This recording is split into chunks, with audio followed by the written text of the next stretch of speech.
ఏమండి, ఆయన ఇంజనీర్గా రాలేదు, అవునా? ఈ లోకానికి సమస్య, ఈ లోకంలో మనుషుల మధ్య లేదా ప్రజల మధ్య ఉన్న సమస్య అనారోగ్యం అయితే ఆయన ఒక డాక్టర్గా వచ్చేవాడు. యేసుక్రీస్తు డాక్టర్గా రాలేదు. ప్రజల యొక్క సమస్య అనారోగ్యం అయితే ఆ అనారోగ్యాలు తీసేయడానికే ప్రభువు వచ్చాడా అంటే కాదు, బైబుల్ అలా చెప్పలేదు. ఏమండి, ఆయన ఒక ఇంజనీర్గా రాలేదు, ఆయన ఒక డాక్టర్గా రాలేదు. ప్రజలకు సమస్యలు ఉన్నాయి, వారు తీర్పు తీర్చాలి కనుక ఆ తీర్పు తీర్చడానికి ఆయన న్యాయాధిపతిగా రావాలనుకుంటే ఆయన ఒక లాయర్గా వచ్చేవాడే, కానీ ఆయన లాయర్గా కూడా రాలేదు. ఏమండి, ప్రజల యొక్క సమస్య ఏంటంటే పాపం. ఆ పాపాన్ని తీసివేయడానికి యేసుక్రీస్తు లోకరక్షకుడిగా వచ్చాడు.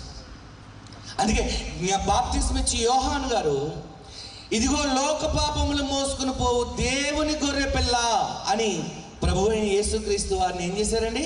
పరిచయం చేశారు. ప్రియమైన వాళ్ళారా, అంటే ప్రజల యొక్క సమస్య ఏంటో అర్థమైందా? ఈ సమస్యను గురించి మాట్లాడేవారు, ఈ సమస్యను గురించి ఆలోచించేవారు ఎంతమంది ఉన్నారు? ఒకసారి చెప్పండి. ఎటు చూసినా ఏమండి, ఆనాడు అబ్రహాం జీవితాన్ని ఒకసారి పరిశీలిస్తే అబ్రహాం గారు ఎక్కడ కూడా తన జీవితంలో ఆశీర్వాదాల వెంట ఆయన ఎప్పుడు పరిగెత్తలేదండి. ఆశీర్వదించే దేవుడితోనే ఉండాలనుకున్నాడు అబ్రహాం. నన్ను ఆశీర్వదించే దేవుడితోనే నేను ఉండాలనుకున్నాడు. అడిగితే తన కుమారునిచ్చాడు. కుమారుని ఇవ్వడానికి ఆయన ఏమాత్రం కూడా వెనుక తీయలేదు. ఈరోజు కొత్త నిబంధన చరిత్రలో మనం పరిశీలించినట్లయితే లూకా సువార్త 19వ అధ్యాయంలో మనకి జక్కయ్య అనేటువంటి ఒక వ్యక్తి కనిపిస్తాడు. మీ అందరికీ తెలుసు, చాలాసార్లు మీ సేవకులు వాటిని గురించి చెప్తూ ఉంటారు, మీరు వినే ఉంటారు. కాబట్టి జక్కయ్య జీవితంలో యేసుక్రీస్తు ప్రభువారు ఏదైనా సుబోధ, మంచి బోధ చేస్తే ఆయనలో మార్పు వచ్చిందా? ఆయన మారడానికి ఆయన ఏ మంచి సుబోధ చేస్తే ఆయన మారాడు? ఏమండి, లూకా సువార్త 19వ అధ్యాయంలో యేసుక్రీస్తు ప్రభువారు ఎరుకో పట్టణానికి వచ్చినప్పుడు యేసుక్రీస్తు ప్రభుని చూడాలని మేడి చెట్టు ఎక్కాడు. ఎవరు? జక్కయ్య.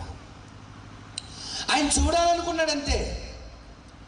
చూడడానికి వీలు పడక మేడి చెట్టు ఎక్కి కూర్చున్నాడు.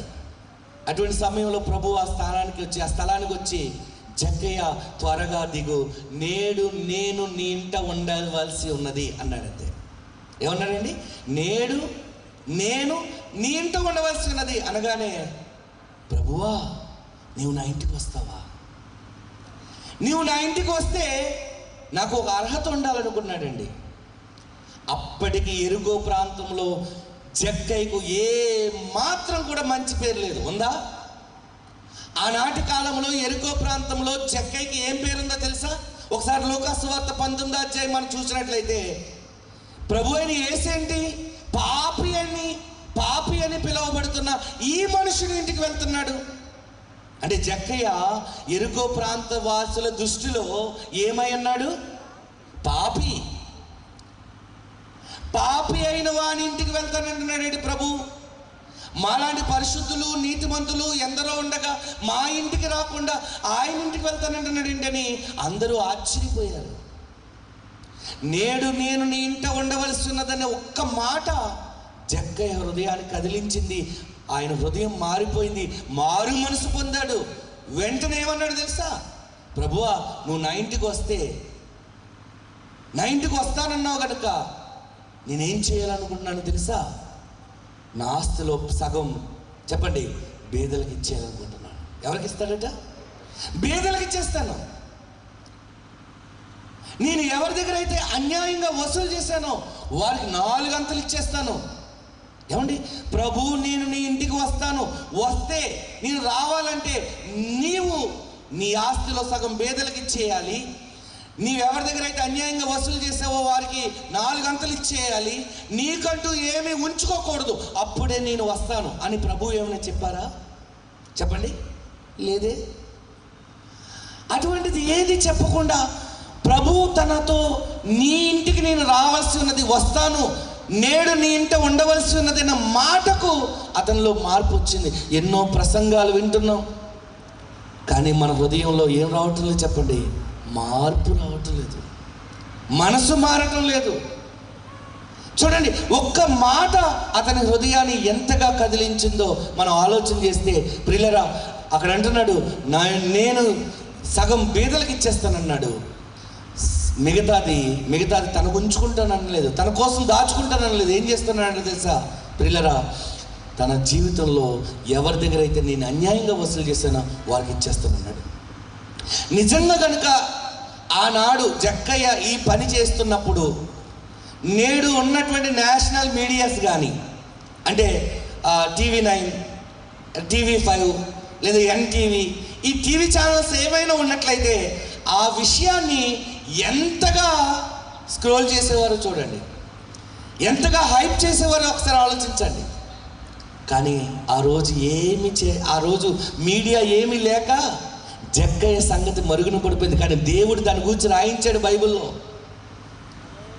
ఎందుకో తెలుసా? ప్రభువు వచ్చింది నశించిన దాన్ని చెప్పండి వెతికి రక్షించడానికి, నశించిన దాన్ని వెతికి రక్షించడానికి. నశించిపోతున్నటువంటి జక్కయ్య తన జీవితాన్ని ప్రభు రావడంతో మార్చుకున్నాడు. తనకంటూ ఏది ఉంచుకోవడానికి ఇంకా ఇష్టపడలేదు, తనకున్నదంతా వదిలేయడానికి ఇష్టపడ్డాడు. సమస్తాన్ని నష్టంగా ఎంచుకున్నాడు. తనకు లాభకరమైనటువంటి ధనాన్ని, తన హోదాని, తన స్థితిని, తన ఐశ్వర్యాన్ని తను వదులుకోవడానికి ఇష్టపడ్డాడు. ఎవరి కోసం? ప్రభు కోసం. అది అతనిలో వచ్చిన గొప్ప మార్పు. ఆలోచిస్తున్నారా? ఏమండి, ఈ రోజున సమాజంలో ప్రభు అయిన యేసుక్రీస్తు వారు ఈ బోధలు వింటున్న ప్రతి వారిలో కూడా ఇలాంటి మార్పును చూడాలనుకున్నాడు ఆయన. జక్కయ్యలో వచ్చినటువంటి మార్పు, తక్షణమే కలిగిన మార్పు. సిలువ మీద దొంగ మొదట ఇద్దరు, కుడివైపునొకరు ఎడమవైపునొకరు, మొదట ఇద్దరు దూషించారు. కానీ అందులో ఒకడు మొదటి మాట, ప్రభువు చెప్పిన మొదటి మాట విని, తండ్రి వీరేం చేస్తున్నారో వీరు ఎరుగురు కనుక వీరిని క్షమించు అన్న ఒక మాటకు అతనిలో మార్పు కలిగింది. వెంటనే ప్రభు అంటున్నాడు, నేడు నీవు నాతో కూడా పరదేశంలో ఉందని. బైబిల్లో భక్తులు చూడండి, మీరు ఏ భక్తుని జీవితాన్ని పరిశీలించినా వారి జీవితాలు వెనువెంటనే క్షణంలో మారిపోయినట్టుగా, వారి హృదయాలు దేవునికి అర్పించినట్లుగా చూస్తున్నాం. కానీ ఎన్నో వందల ప్రసంగాలు విని కూడా నేడున్న సమాజంలో మనుషులు ఏం చేయటం లేదంటే మార్పు రావటం లేదు, మారటం లేదు ప్రియులరా. అటువంటి మార్పు కోసం, అలాంటి మార్పు కోసం ప్రతి వారు దేవునితో సహవాసం చేయాలని, దేవునికి దగ్గర అవ్వాలని, క్రీస్తుని చూపించిన ఆ మాదిరి మనము కూడా చూపించాలని, ఆయన అడుగుజాడలు మనము కూడా నడవాలని, ఆయన ఉంచిపోయిన మాదిరిని మనం కొనసాగించాలని, ఇలాంటివి అనేకమైన సభలు అనేక మంది దైవజనులు ఈరోజు ఏర్పాటు చేస్తున్నారు. కాబట్టి ప్రియులరా, క్రీస్తు సువార్త సభలు దేని నిమిత్తమునంటే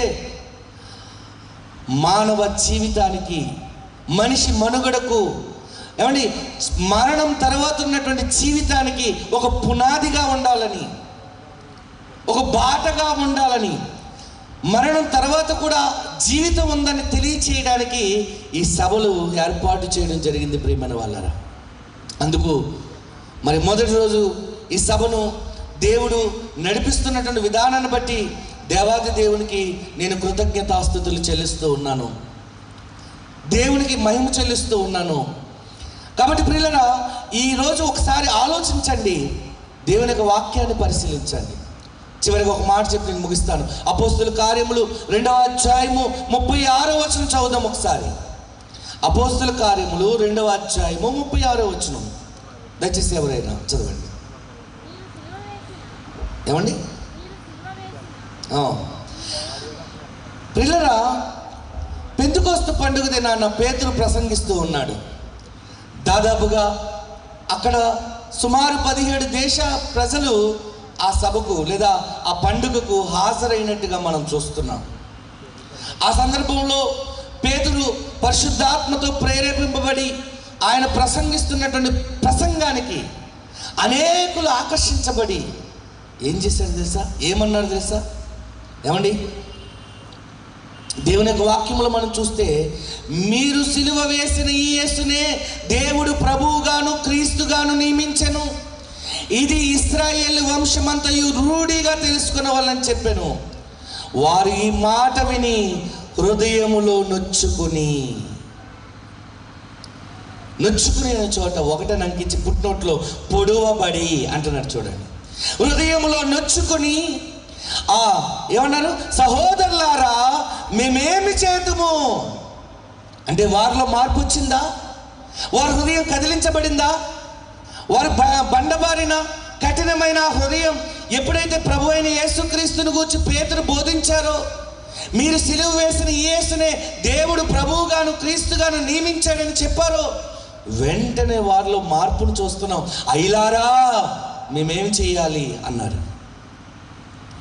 నేడు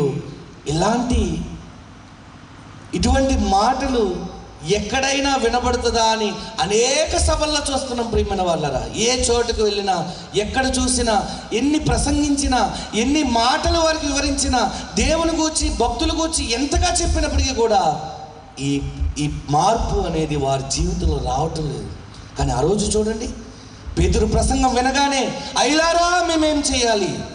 హృదయములో పొడవబడి నొచ్చుకుని వెంటనే వారు ఏం చేయాలని అడుగుతున్నారు.